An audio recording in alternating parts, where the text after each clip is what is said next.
तार्याणम अरहंत वीतराग परमात्मा बुद्धाणम बोहियाणम निर्ग्रंथ सद्गुरुदेव आगम वाणी को भाव वंदन। सृष्टि के समस्त षट जीवनिकाय से प्रतिपल मिल रहे सहयोग के लिए आभार आभार आभार। जय हो।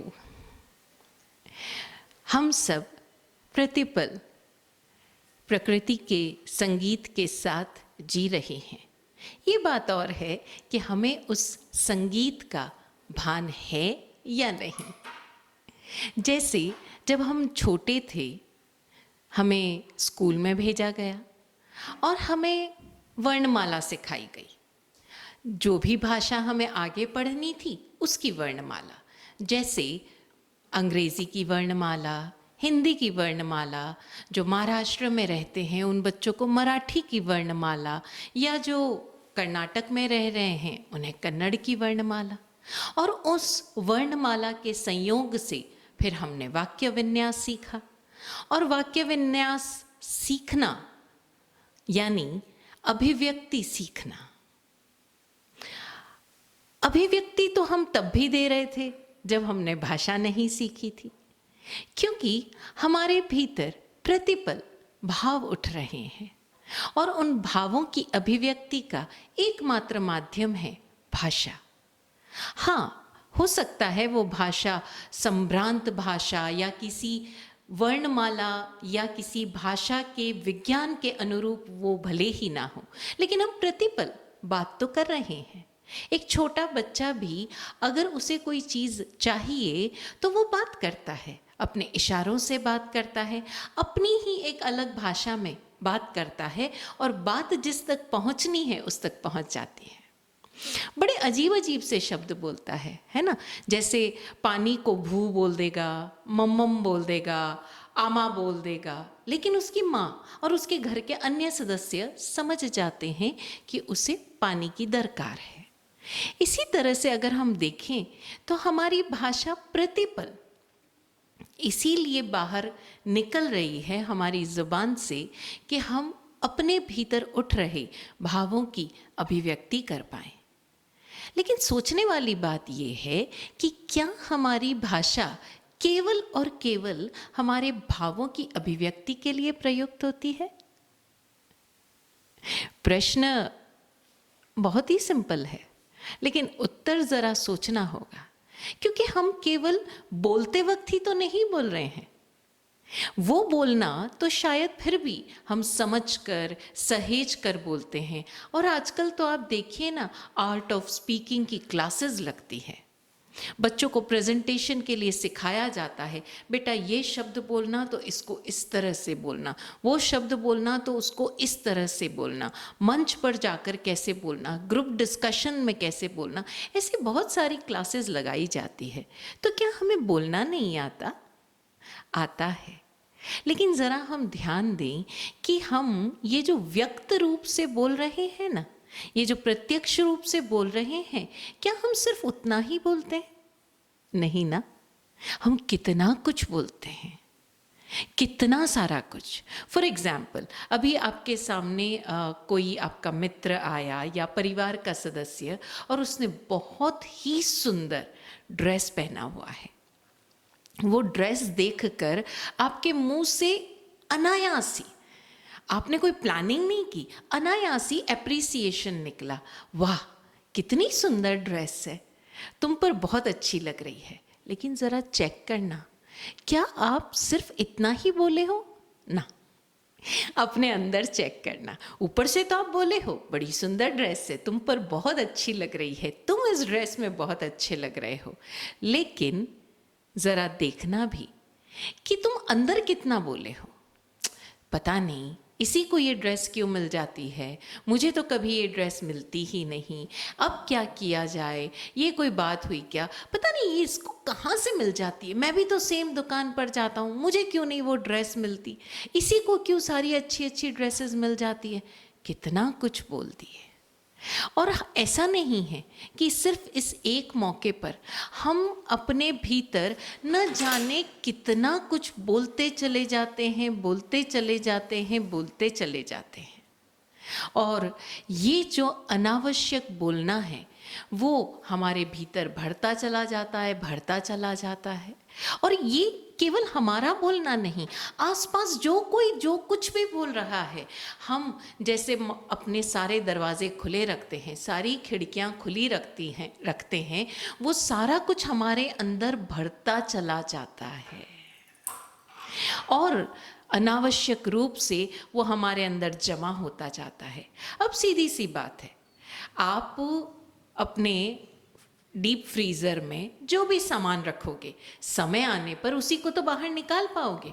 अपने बैंक अकाउंट में आप जो कुछ जमा करोगे, समय आने पर वही तो निकाल पाओगे।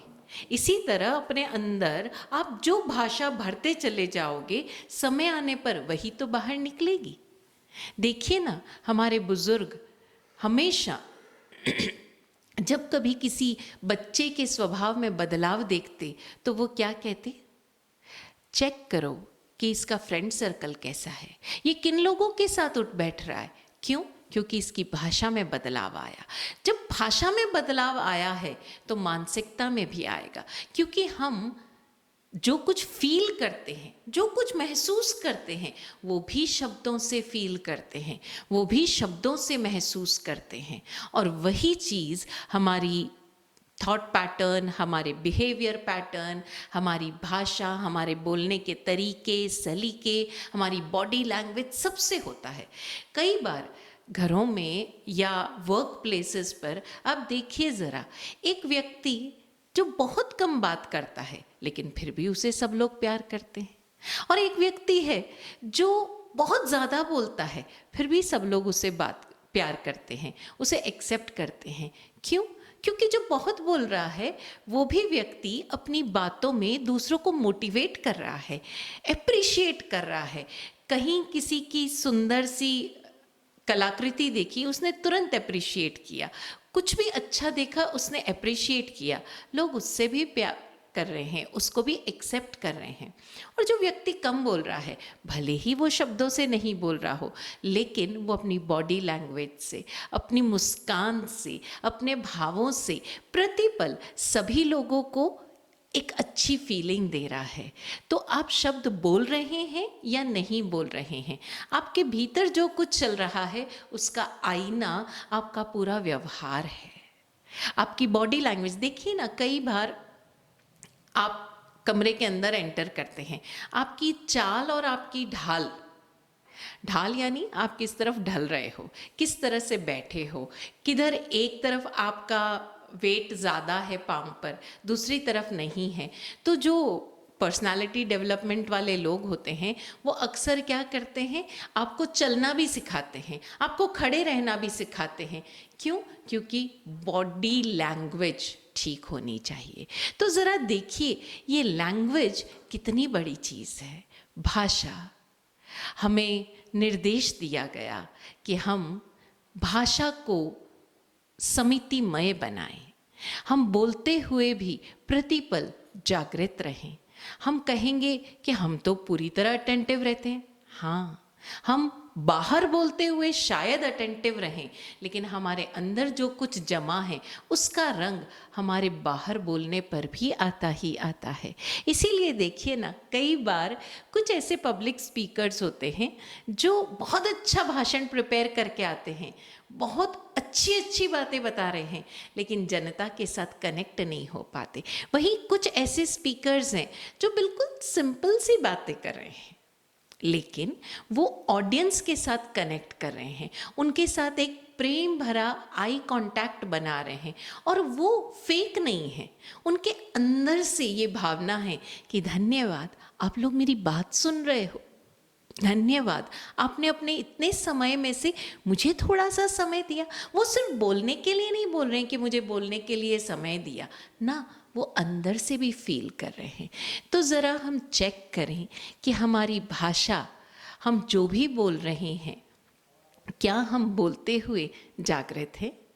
जो कल हमने 3 सूत्रों की बात की, पूज्य विराट गुरुदेव के इन 3 सूत्रों की, बच के चलो, जग के चलो और हंस के चलो, ये सूत्र इस भाषा समिति पर भी लागू होते हैं।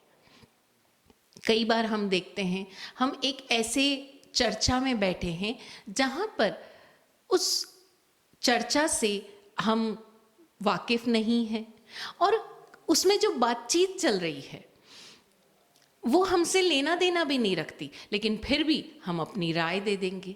अक्सर देखें ना, कई बार महिलाएं घरों में आपस में रिश्तेदारों में फ़ोन करती है।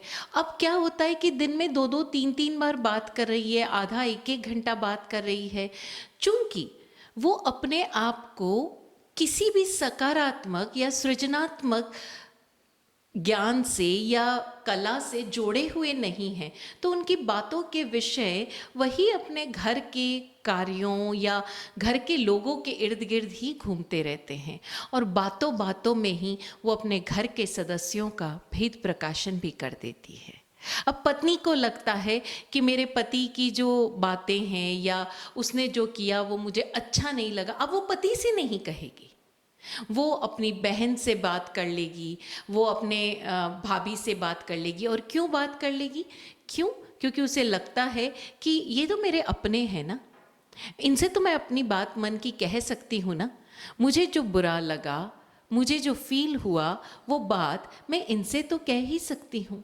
और उसे पता नहीं चलता कि वो बात कहने में वो इतना खो जाती है, इतना बह जाती है कि जाने अनजाने खुद को सही प्रूव करने के लिए कि ना कहीं मेरी बहन ये ना कह दे कि इसमें क्या हो गया, वो सही तो है, तो खुद को सही प्रमाणित करने के प्रयास में वो इतना बढ़ा चढ़ाकर बात बोल देगी और अपने हस्बैंड को ऐसा कल्प्रिट बना देगी जैसे न जाने उसने क्या गुनाह किया।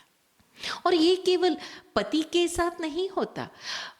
वो महिला अगर अपने दोस्तों के साथ बात कर रही है तो अपने सास के बारे में, अपने घर के अन्य सदस्यों के बारे में, या अपनी पति के साथ बात कर रही है तो अपनी भाभी के बारे में, अपने भाई के बारे में, न जाने क्या क्या बातें हम एक दूसरे के बारे में कहते चले जाते हैं जिससे कोई सरोकार नहीं। और हम सिर्फ यहाँ नहीं रुकते, पड़ोस के घर में क्या हुआ, वो फलां फिल्म एक्टर ने क्या किया, वो क्रिकेट स्टार ने क्या किया, उनकी ज़िंदगी में क्या चल रहा है, मार्केट में कौन सा नया ब्रांड आया है या क्या आया, हम न जाने किन किन बातों की अनावश्यक चर्चा करते रहते हैं। ज़रा रुकें और सोचें, अपने आप को चेक करें कि हम दिन भर ये जो चर्चा करते हैं, क्या इस पूरी चर्चा में से कोई भी ऐसी बातें हैं, कोई भी ऐसी जानकारी है जो हमें ग्रो करने में, योग्य बनाने में, इस जीवन यात्रा में आगे बढ़ने में मदद कर रही है? श्रावक के दूसरे व्रत में आया मृषावाद वीरमण। मृषा, हम दिन भर में कितना कुछ व्यर्थ बोल रहे हैं, कितना कुछ अनावश्यक बोल रहे हैं, उसकी हम पूरी की पूरी निरीक्षण करें, प्रतिक्रमण करें और अबव ऑल सबसे इम्पॉर्टेंट चीज़ गरहा करें। क्योंकि हम प्रतिक्रमण और निरीक्षण भी कर लेंगे, लेकिन क्या करेंगे, खुद को रीजनिंग दे देंगे। अब मैं नहीं बोलूँगी तो कौन बोलेगा, मुझे तो बोलना ही पड़ेगा। और ये केवल महिलाओं के साथ नहीं है, पुरुष हो, महिला हो, बच्चे हो, जब तक हम अपने आप को इन व्यर्थ और अनावश्यक बातों में उलझाए रखेंगे, तब तक हम अपने भीतर वो जगह, वो स्पेस ही नहीं क्रिएट कर पाएंगे कि हम खुद को सकारात्मक, हितात्मक, सृजनात्मक कुछ कार्यों में या किसी जानकारी में या किसी ज्ञान में इन्वॉल्व कर सकें। आप देखिए ना, हम अगर ज्ञानी गुणी जनों के भी प्रवचन सुनने जाते हैं, वहाँ से निकल कर हमें याद क्या रहता है कि मारासा ने वैसी वैसी स्टोरी सुनाई थी, मैं आज घर जाके बहू को वो स्टोरी सुनाने वाली हूँ, देखो वो कैसा बिहेव करते हैं। हमें ये तो ध्यान आ जाता है कि बहू को क्या इंस्ट्रक्शंस देने हैं, लेकिन हमें ये ध्यान नहीं रहता कि हमें खुद को क्या इंस्ट्रक्शन देने हैं। पर्युषण के इन 8 दिनों में प्रतिक्रमण करते हुए जब आप वाकई इस दूसरे अनुव्रत के बारे में पाठ बोल रहे हो तो ज़रा चेक करना कि हम कहीं किसी के बारे में ऐसे ही तो नहीं बोल देते बिना किसी जानकारी के। हम जब बात कर रहे हैं किसी के सीक्रेट्स तो नहीं ओपन कर रहे हैं। अरे बाबा, उसने गुस्सा किया, उसने कोई बात आपको बताई, अपने बहुत ही नाजुक क्षणों में, कमज़ोर क्षणों में अपने भीतर की बातें आपको बताई, लेकिन आपको तो जैसे वो मौका मिल गया कि अच्छा ये अंदर से ऐसा है। तो ज़रा चेक करना आप कहीं किसी के सीक्रेट्स तो नहीं ओपन कर रहे हो, क्योंकि अगर आप उसके भेद प्रकाशन कर रहे हो, सीक्रेट्स ओपन कर रहे हो, यानी आप उसकी पूरी पर्सनालिटी का घात कर रहे हो। और गुरुजी तो कहते भी हैं, बात काटना गात काटने के बराबर है। यानी आप किसी की बात काट रहे हो तो वो बात क्या है, उस व्यक्ति का एक पर्सोना है जिसे आप काट रहे हो। इसलिए ध्यान दें, हम प्रतिपल खुद को चेक करते चले कि हम कैसी भाषा सुन रहे हैं, अपने भीतर किन बातों को स्थान दे रहे हैं, क्योंकि जिसको स्थान देंगे वही बातें बाहर निकल के आएगी। और हम अनावश्यक व्यर्थ की इन बातों को अपने भीतर इतना स्थान देते हैं कि हम प्रकृति की बातों से चूक जाते हैं। आप देखो ना, प्रकृति में चारों तरफ संगीत बिखरा पड़ा है, और ये संगीत हमारे भीतर के कई रोगों को ठीक कर सकता है। अगर हम ज़्यादा दूर नहीं, कुछ साल पहले तक भी जाएं तो भारतीय जो शास्त्रीय संगीत गायन है या संगीत और गायन दोनों ही परंपराओं में ऐसे ऐसे रागों की रचना होती थी जिससे कि रोग ठीक हो जाए। सुबह उठते से ही ऐसे राग गाए जाते जो आपको दिन भर के लिए फ्रेश रखे, जागृत रखे, अटेंटिव रखे। और रात को ऐसे गीत या रात को ऐसा गायन होता, रात को ऐसा राग बजाई जाती जिससे कि आप सारे सपनों से मुक्त होकर, निश्चल होकर नींद में जा सके। यहाँ तक कि हमारे मंदिरों की संरचना भी ऐसी है, उसका पूरा आर्किटेक्चर ऐसा है, पूरी की पूरी साउंड इंजीनियरिंग पर बेस्ड है कि आप इन पर्टिकुलर जगह पर जाकर इस पर्टिकुलर मूर्ति के सामने इस तरह से बैठेंगे और ये पाठ करेंगे तो आपके भीतर क्या तरंगित होगा।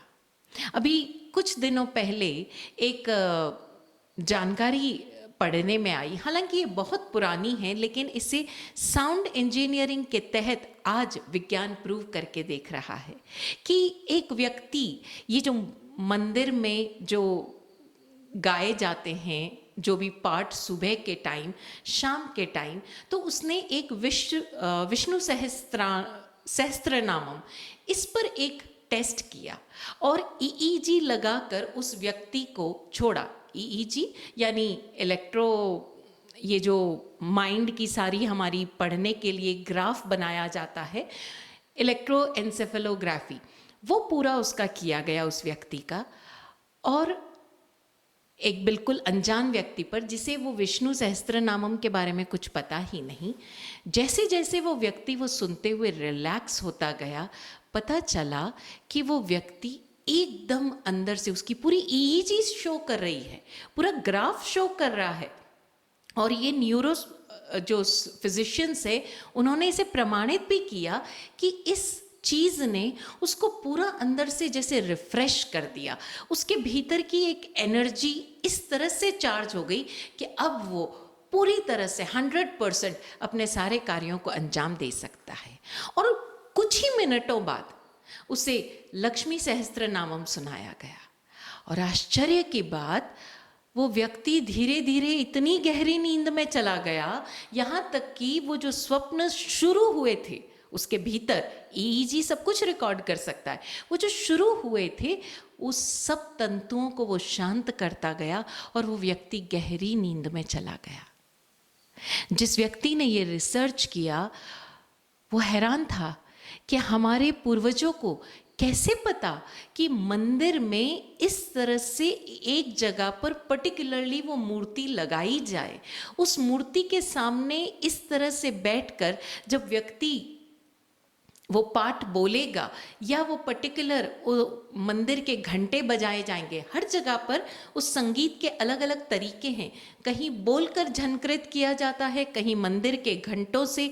और आप तिब्बती और बौद्ध मंदिरों में जाएं तो वो बाहर एक गोल सिलिंड्रिकल ऐसे उपकरण लगे रहते हैं जिसे वो बौद्ध साधु बजाता जाता है। वो आपके भीतर एक ऐसा रेजोनेंस क्रिएट करेगी, एक ऐसा रेवर्बरेशन क्रिएट करेगी कि आपका पूरा पैरासिम्फेटिक नर्वस सिस्टम उसको इम्पैक्ट करता है। अद्भुत थी ये सारी संरचनाएं जो व्यक्ति की अनावश्यक विचारों को उसके भीतर से निकालने के लिए रची गई थी। लेकिन हमने अपने इस कूड़ेदान को वहाँ भी ले जाना शुरू कर दिया। आप देखिए हमारे यहाँ जैन स्थानकों में या जैन मंदिर में प्रवेश से पहले मंदिर के बाहर ही निर्देश दिया गया कि ज़रा रुको, अपनी गहरी श्वास भरकर छोड़ते हुए निस्सिही करो। और वो निस्सिही तब तक करो जब तक कि वो बाहरी चीज़ें, बाहरी विचार चल रहे हैं। खाली होकर परमात्मा की मूर्ति के समक्ष बैठो और तब आपके भीतर कुछ ऐसा तरंगायित होगा, वो भीतर का वध्य जागृत होगा, वो अनाहत नाद जागृत होगा।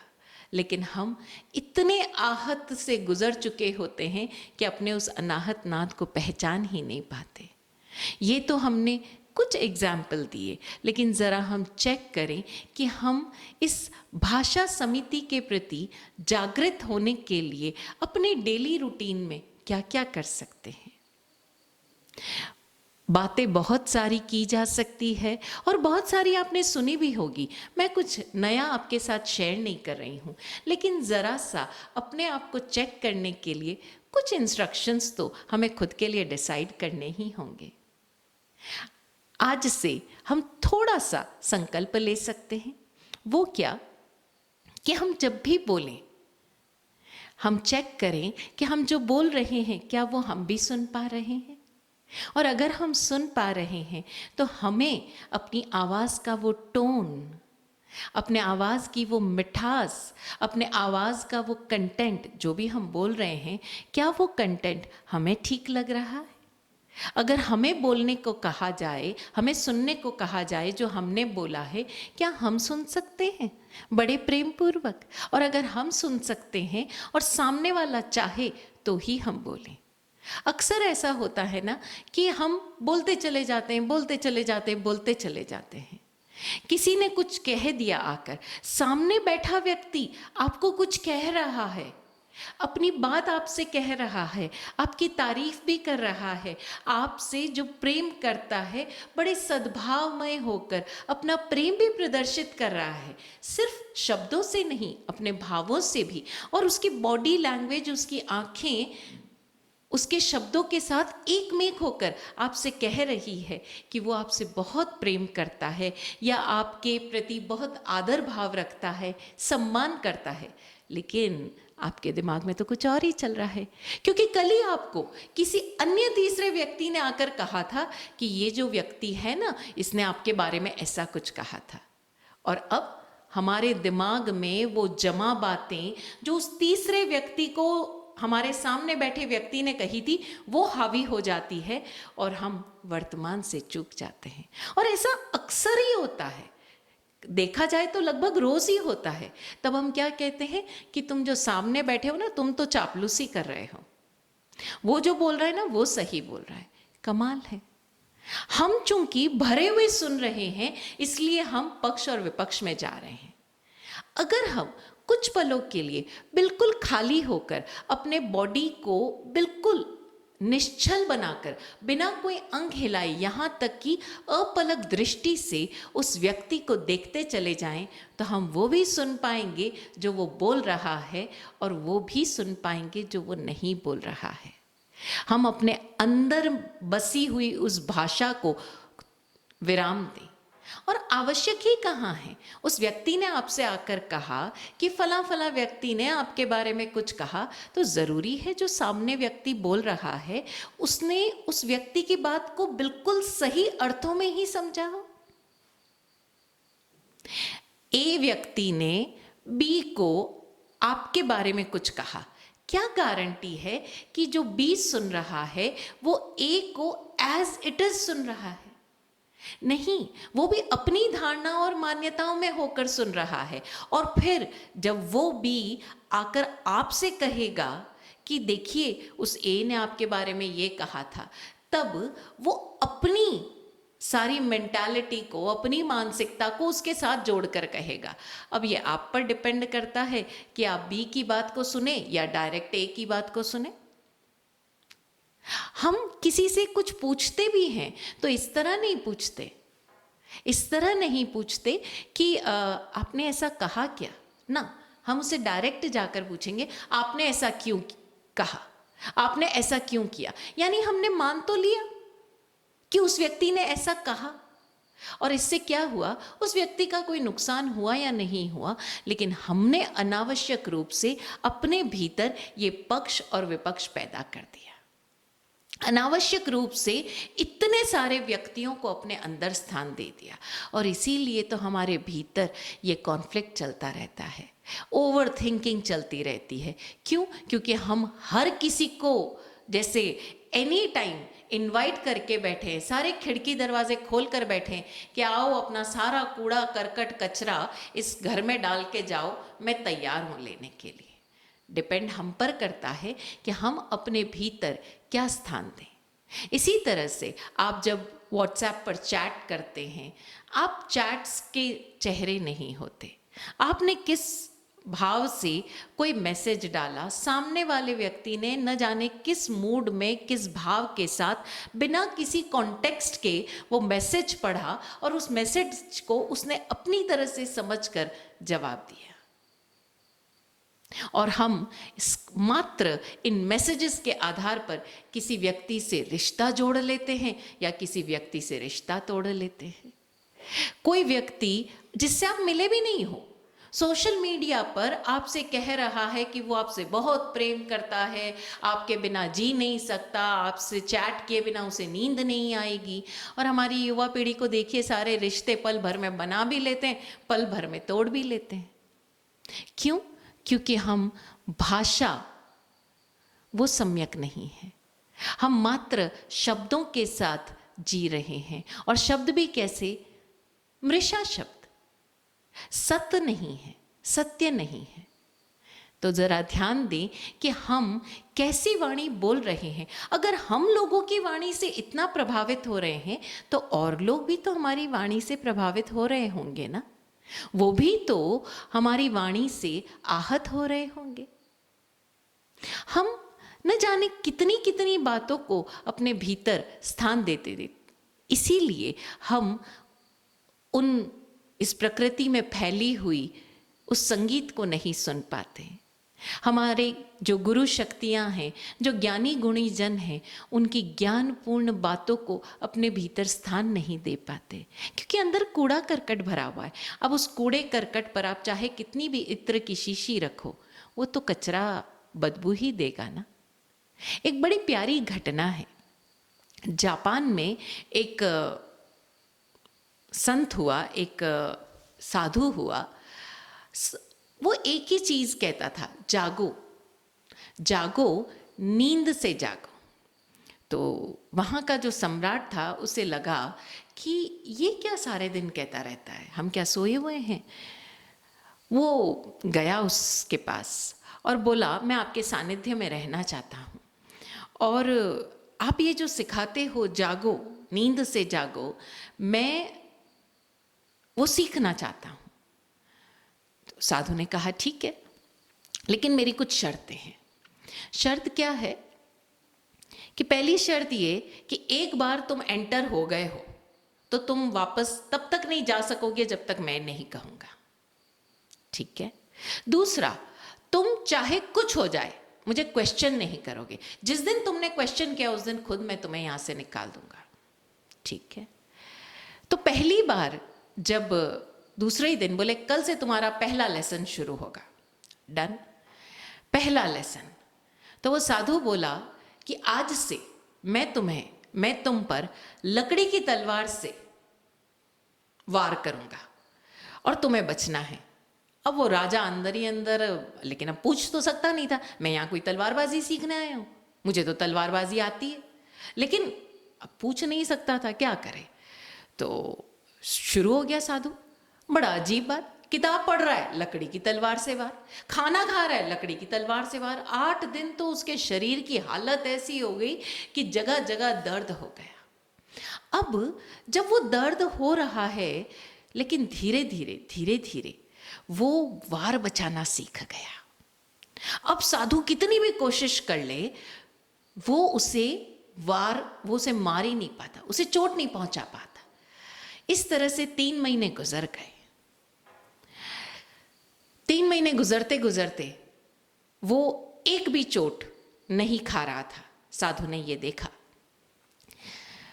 फिर साधु ने उसे बुलाकर कहा कि तुम पहले लेसन में पास हो गए हो, अब तुम्हारा दूसरा लेसन शुरू होता है। वो ये कि अब मैं तुम पर नींद में भी वार कर सकता हूं। वो चौंक गया कि कमाल है, अब तुम नींद में वार करोगे। अभी आप देख सकते हो कि नींद सबसे ज़रूरी चीज़ है। इंसान को पानी मिले नहीं, खाना मिले नहीं, लेकिन नींद ज़रूरी है। और नींद में वो साधु कह रहा है कि मैं तुम पर वार करूंगा और तुम्हें बचाना होगा। फिर वही स्थिति, 8 दिन 10 दिन तो मार पड़ती गई, शरीर का अंग अंग दुखने लगा, शरीर पर निशान बन गए चोटों के, सारी वो नील जम गई। लेकिन धीरे धीरे वो जो राजा था वो भी जागृत होता गया।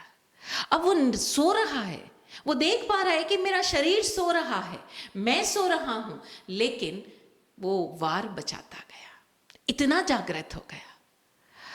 और अब जब तक वो फिर 3 महीने बीते, उस राजा को समझ में आया कि पहला महीना बीतते बीतते मेरे सारे विचार खत्म हो गए, सारे थॉट्स खत्म हो गए। क्योंकि आपको अटेंटिव रहना है, आपको जागृत रहना है, आपको वार से बचना है, और वार से बचना है तो आपको जागृत रहना है, और जागृत रहना है तो फिर आप विचार शून्य होते चले जाओगे, क्योंकि आपको उस मोमेंट में अटेंटिव रहना है।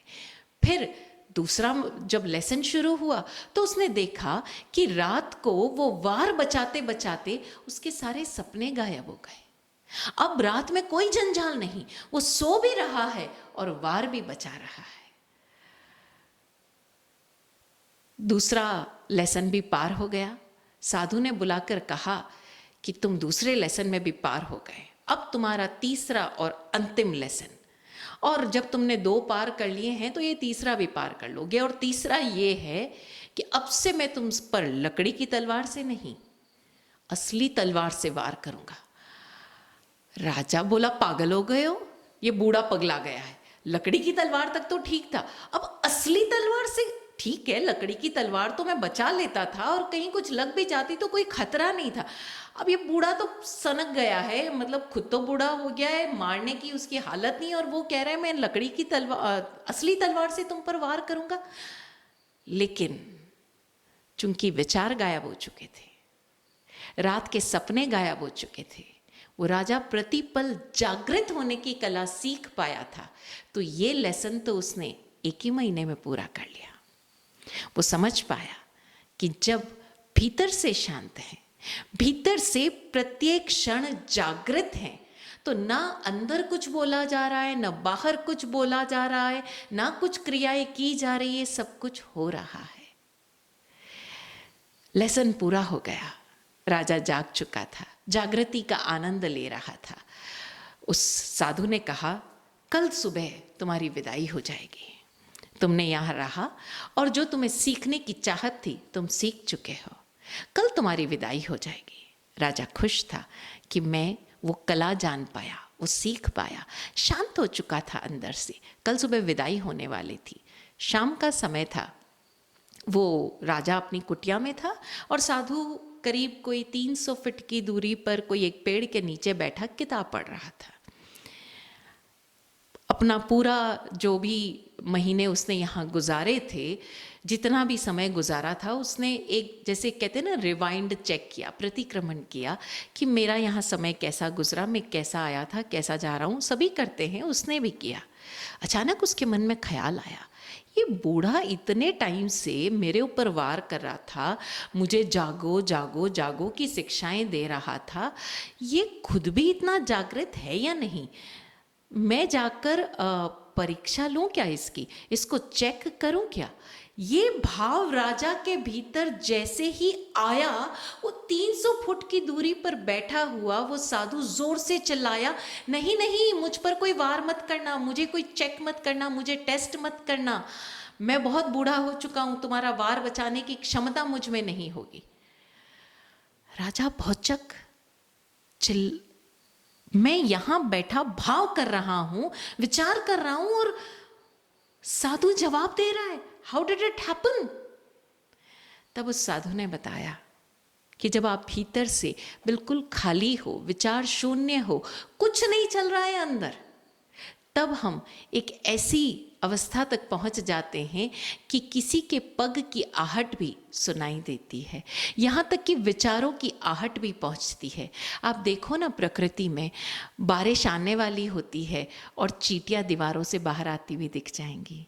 गली में कुत्ता रोता हुआ दिखता है, तब आप बड़े बुजुर्ग क्या कहते हैं, ज़रूर किसी की मृत्यु होने वाली है। कैसे पता चला उस कुत्ते को? क्योंकि वो आहट सुन पा रहा है, हम नहीं सुन पाते। क्यों? क्योंकि हमारे भीतर ऑलरेडी विचारों का इतना झंझावात चल रहा है। हम भी सुन सकते हैं और बहुत आसानी से सुन सकते हैं। पूज्य विराट गुरुदेव ने ऐसे बहुत सारे प्रयोग हमारे साथ ना सिर्फ किए, हमको वो प्रयोग करके समझाया और सिखाया कि तुम बस भाव कर लो। अगर सामने वाला तुम्हें याद कर रहा है तो तुम्हारे भीतर उसकी आहट पहुंच जाएगी और उसका मैसेज तुम तक पहुंच जाएगा। और ऐसा चरम मंगल के साथ जुड़े हुए बहुत सारे लोगों के साथ होता आया है कि उनके भीतर एक प्रश्न जगा और दूसरी सुबह गुरुवर्या श्री जी का वही प्रवचन मानो उनको उत्तर देता हुआ पहुंच जाता। तो हम जरा ध्यान रखें कि हमारी भाषा कैसी हो, व्यक्त भी और भीतर चल रही अव्यक्त भी। हम खुद को क्या फीड दे रहे हैं, खुद क्या बोल रहे हैं, प्रतिपल ये हम जागृति रखें, बचकर चले, जग कर चले, और जो अंतिम सूत्र है, हंस कर चले। इसका एक छोटा सा उदाहरण देते हुए मैं अपनी बात को विराम दूंगी। बहुत साल पहले की बात है, लगभग 8-9 साल हो गए होंगे उस बात को। एक बार ऐसा कुछ हुआ कि मैं एक जगह जाती थी जहाँ मैं काम करती थी उनके साथ। हमारी कोई पुस्तक प्रकाशन का कार्य चलता था और पूज्य विराट गुरुजी ने देह छोड़ी ही थी। और मैं जब भी वहाँ जाती, वो व्यक्ति इतना मुझे भड़ास निकालता, अपनी इतनी कुछ नेगेटिव बातें बोलता, आलोचना करता, मुझ पर जैसे चिल्लाता रहता, और मैं बहुत आहत होती।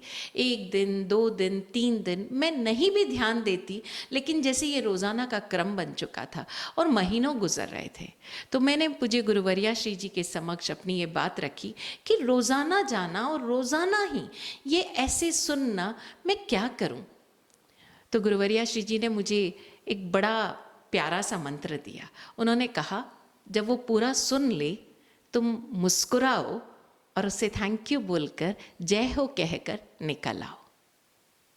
मुझे बड़ा अजीब लगा कि एक तो वो इतना बोल रहा है, इतना सुना रहा है, और मैं उसे जवाब देने की बजाय, क्योंकि जवाब मैं दे नहीं रही थी, पूज्य विराट गुरुदेव के 10 तथ्य हमें बहुत अच्छी तरह से ध्यान में थे कि प्रमाणित करने का प्रयास सदैव आंतरिक विपरीतता का संकेत होता है, इसलिए प्रमाणित तो नहीं किया, लेकिन मुस्कुरा कर आना जब अंदर से बुरा फील हो रहा है। लेकिन धीरे धीरे मैंने ये अनुभव किया कि मैंने गुरुवर्या श्री जी के निर्देश से जैसे जैसे मुस्कुराना शुरू किया, तो वाकई भीतर वो जो आहत हो रहे थे ना, वो भी खत्म हो गया और वो मुस्कुराहट भीतर तक चलती चली गई।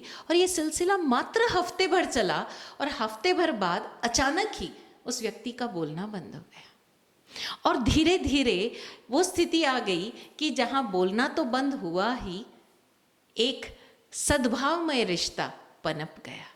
तो हम सब भी अपनी भाषा की ओर ध्यान दें। हम क्या इनटेक कर रहे हैं और क्या आउटपुट दे रहे हैं, गार्बेज इन गार्बेज आउट वाली स्थिति हमारे साथ ना हो।